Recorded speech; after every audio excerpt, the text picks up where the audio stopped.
Okay guys, Kevin here, and today I want to talk about some of the new developments in this second American Civil War that's happening right now.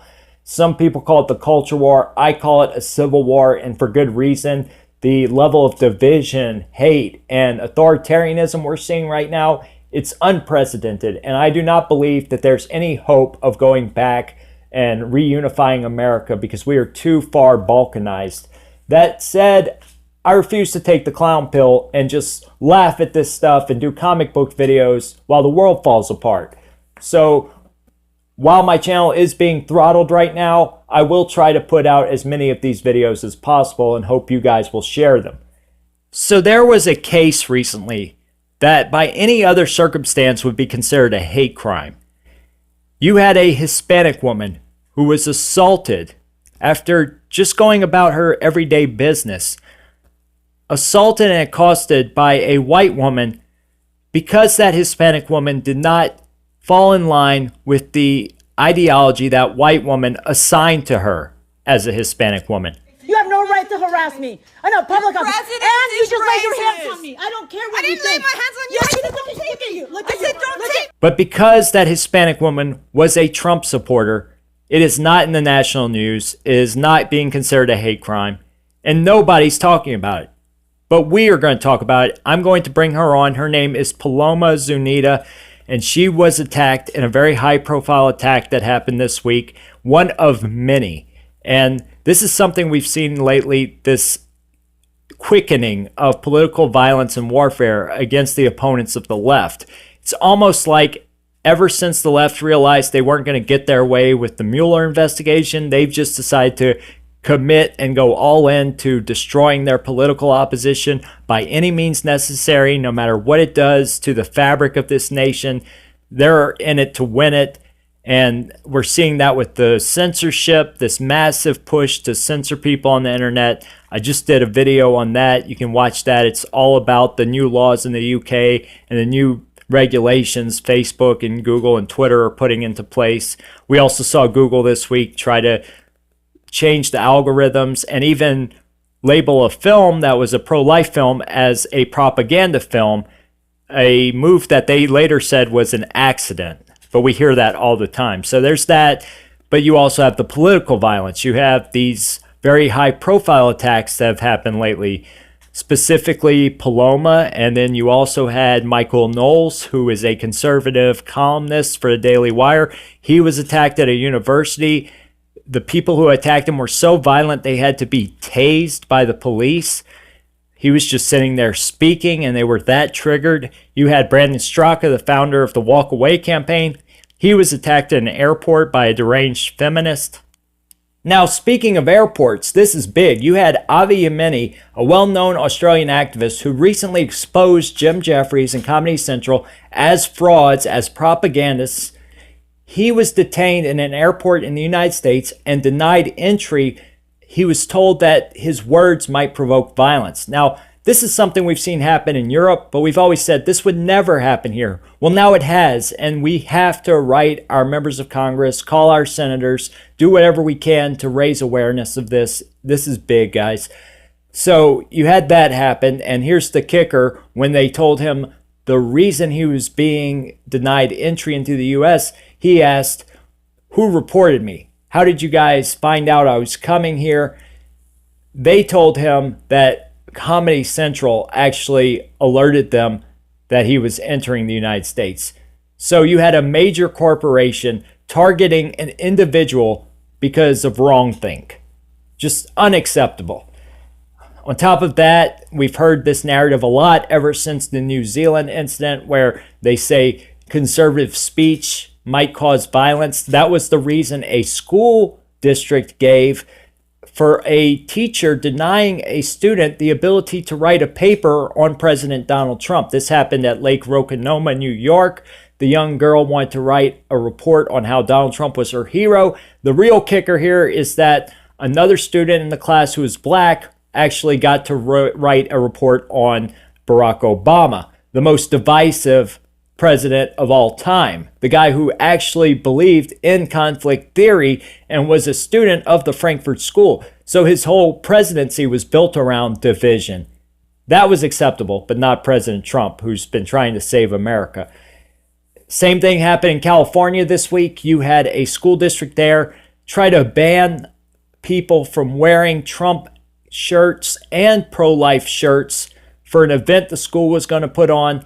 They tried to change the rules in the dress code that specifically prohibited any kind of conservative memorabilia or regalia, including pro-life shirts, Donald Trump shirts, pro-Second Amendment shirts. The reason they gave for this move, which by the way was done specifically to change the rules to stop these young girls from wearing these shirts, the reason they gave was that these shirts could inspire violence, and Trump's words inspire violence. How does being a patriot and trying to show pride in your country, how is that inappropriate? Bottom line for us, our dress code is really about allowing our kids to come to school, to feel safe at school, to feel supported at school, and to be free of distractions so they can focus on learning. Here we are closer to the shouting fire in a crowded theater. Former federal district judge Oliver Wanger says the student's First Amendment right is being stripped, but the district may have the right to do so. The hat is something that could invoke violence or invoke controversy. Then, for the safety of the students, the school is within its legal right. Wow, this guy is a snake in the grass. He is like Andrew Yang on the left, Bill Clinton, or Mitch McConnell and Lindsey Graham on the right. One of these people who passes themselves as a moderate, but deep down they are as subversive as it gets. They are as destructive as it gets. You hear this guy talking, oh yeah, well, she's within her rights and we are concerned about the First Amendment. She can have her First Amendment rights.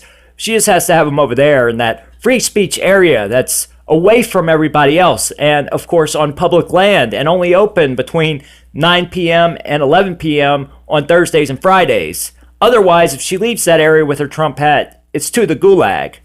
And this is why we have to be free speech absolutists, because little worms like this, little judicial activist turds, you hear the way he's talking. He's saying very carefully that this could be akin to yelling fire in a theater. The way he said that, it's almost like they're trying to set a precedent with these kinds of decisions, that they could take it to a court possibly and say, oh yes, we have a good reason to ban these types of clothing. Well, here's the problem. If you're not an absolutist when it comes to the First and Second Amendment, then you might as well not support it at all. Because once they set these kinds of precedents, then it's over. It's done. Because any conservative shirt could be considered initiating violence. Because the left are initiating violence when they see these hats and shirts. They're doing violence because of these shirts. And then they want to censor us and do violence against us. So when we fight back, then it's just a prophecy that's self-fulfilling. Same thing with guns. They come after our guns. We give them an inch. They take a mile. We can't give them anything. We have to be absolutists, especially because now they're trying to criminalize our very existence. So you can see these people are so dangerous, and it's not just the fact that they want to silence us. It's not the heavy-handedness. It's the unequal application of the rules that they're trying to create just to control us and silence us. It's this idea that the girls, they can't wear the shirts that represent Trump and conservative viewpoints, but other students can wear left-wing shirts. They can wear their Antifa flags, and they can wear their Obama shirts. It's the fact that this young girl couldn't write an essay about Trump, but her classmate could write one about Obama, and nobody called her out on it. It's the fact that college campuses right now are refusing conservative clubs and refusing Christian clubs because they might be against gay marriage. But on that same college campus, you have Islamic clubs being celebrated as cultural enrichment, and they not only oppose gay marriage, they want to kill gays under Sharia law. Anyway, let's go ahead and get Paloma on. Here's the video of her being attacked. Check it out. Touch me and don't record me. Listen. Can you tell her not to record me? That's against the No, law. you just insulted me. Record me. Don't touch me. Don't touch me. Don't touch I don't want to me. be recorded anymore. Don't touch me. I have a right. Don't not to touch me. record I have a right not to be Government office. harassed. Government office. I have a right. I have a right not to be harassed. You have no reason to harass me because of my hat. Who's your supervisor? It doesn't matter. You have no reason to harass me just because I'm wearing a Trump hat. What is wrong with you? So I was just running errands, regular day in San Diego. And I was walking into a post office, and a woman walked in and told me I should be ashamed for wearing my Trump hat. I was wearing a red hat with President Trump's name on it, kind of like this hat, but a red one. Yeah, great. So it wasn't a MAGA hat, but it does say "Make America Great Again" on it, but it's technically not the regular MAGA hat, so it's more of Trump, you know. And she said you should be ashamed of wearing that hat, you know. And she was really, really, really rude about it. She was extremely rude about it. So I'm not one to stay quiet because I don't feel I'm offending anyone. I feel like I'm just expressing my mind. And I always point out that I don't follow anything or anyone blindly. If I follow someone, if I support anyone as passionately as I support President Trump, it's for a reason. I saw everything he's talked about over the past 4 years, I've seen for over 10 years. So it's not, he's not putting anything in my mind and anything that I haven't seen already. So I'm very passionate about it, and I don't like to be disrespected, insulted, called names, or anything like that, obviously. And so I turned on my camera because I figured this woman would probably say a lot more, especially if I said something back, which I didn't really have to. I just said, I think I said something like, you were so rude or something. I made some small remark. And then she turned around when I said that, and she saw that I was recording her. And that's when the video started. When she said, "Don't record me," and started getting physically violent. And she attacked me twice. The first time she was trying to grab my phone and grabbing by the wrist. And the second time she was just blocking my phone. But either way, she got very, very, very violent. And none of us should go through that just for wearing a hat. That's what America's about. Freedom of speech. It's supposed to be the land of the free. We're not in a country where that should happen at all. Yeah, I agree completely. And it's weird because I saw the video today for the first time, and the reaction, it's almost like every one of these left wingers who attack people for wearing Trump hats, they all have the same reaction. They all go through these feelings and processes all the same way. Like they first say something, then when you defend yourself, they get upset, and then they calm down for a minute, and then they attack the person. It's like a reaction they all have.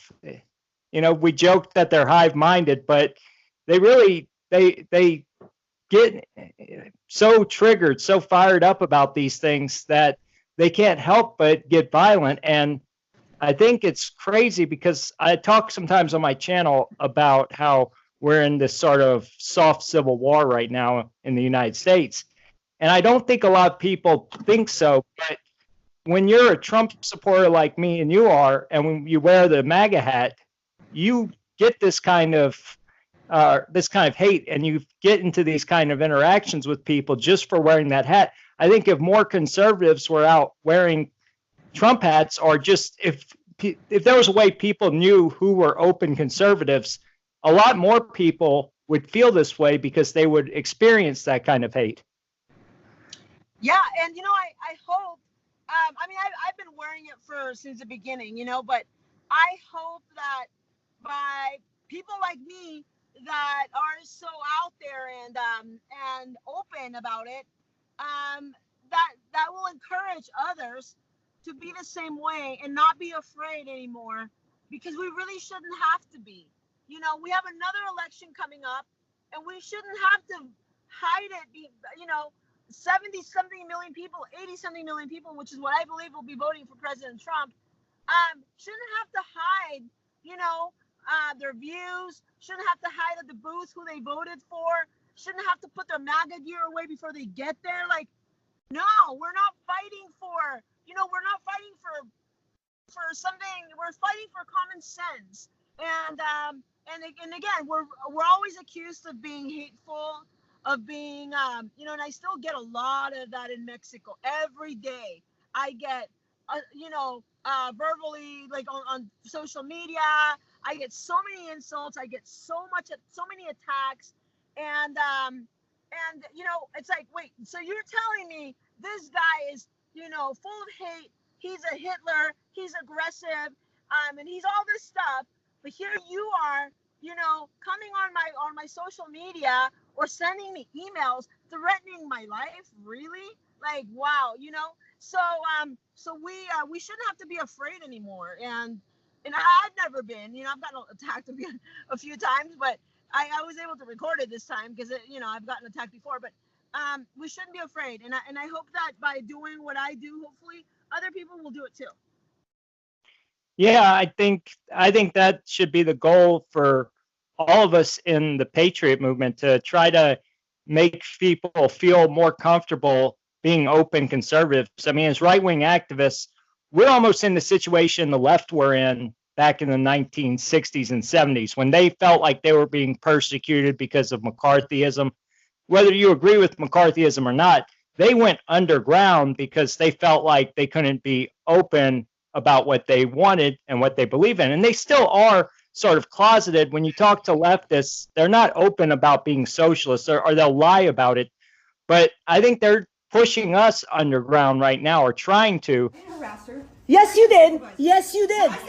Yes, you did. I saw it. Did I say anything? Yes, you did. You have no reason to harass me. Where is the supervisor? He is the president of America, and I should wear whatever I want. Where is your supervisor? Now I'm gonna call the cops. Exactly. Do not harass me because of my hat. Call the cops. I don't care if you don't agree with it. I have the right to wear it. Irene. Okay, racist. Okay, racist. I'm a Mexican racist against the white. Yeah, I'm a Mexican racist against the white like you. Yeah, I'm so racist. Listen to your argument. But whatever you do not harass me. Do not harass me. You have no right to harass me. I know, public office. And you just laid your hands on me. I don't care what you think. I didn't lay my hands on you. Yes, you did. Look at you. Look at you. Don't take me. Look at that. What is wrong with you? We gotta stay strong. We gotta stay as strong as possible. Yeah, and I'll say one more thing. We have to stand our ground and get more people to realize that there's no backing down from being a conservative anymore. Now, with the internet and the way the left are pushing things forward, they will go after us and even maybe our children for what we believe. And nobody's safe anymore. And if they find out 10 years from now, or you see how bad it is now, imagine how bad it will be 10 years from now if they find out your kids were supporting right-wing policies or pro-life or things like that. I mean, none of us are safe, and we really have to be proud, wear our Trump gear, and just be vocal about what we believe. And like you said, have a good argument, because we win with our arguments. They have to try to win with their fists. Exactly. We don't need to punch anyone. We don't need to spit on anyone's face. We don't need to do any of that. We just have to be smart about what we say.